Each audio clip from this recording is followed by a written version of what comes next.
idol របស់ខ្ញុំគឺប្រាក់មនីឧត្តមខ្ញុំច័ន្ទវឌ្ឍនាការបងសាំញ៉ែស្រឡាញ់ការលេងរបស់គាត់សួស្តីអ្នកទាំងអស់គ្នាឥឡូវនេះខ្ញុំកំពុងតែស្ថិតនៅឯពហុកីឡដ្ឋានជាតិអូឡ িম্প ិកខ្ញុំនឹងដើរសាកសួរបងប្អូននៅទីនេះថាតើគាត់គ្រប់គ្រងកីឡាករជម្រើសជាតិរូបណាតោះមកសួរចំណាប់អារម្មណ៍ពួកគាត់ជាមួយខ្ញុំទាំងអស់គ្នាខ្ញុំច័ន្ទវឌ្ឍនាការស្រឡាញ់ការលេងរបស់គាត់ស៊ឺសា បងសាំញ៉ែ ខុនសបិន ខ្ញុំគឺអ្នកចាំទី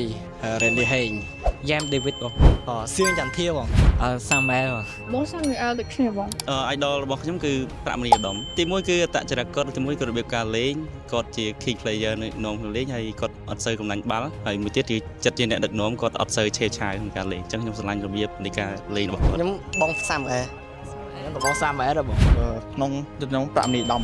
ម៉ាឡានីហើយសាំយែល ចុះអ្នកទាំងអស់គ្នាវិញស្រឡាញ់គ្រប់គ្រងកីឡាកររូបណាដែរកុំភ្លេចចូល comment នៅខាងក្រោមវីដេអូផងណា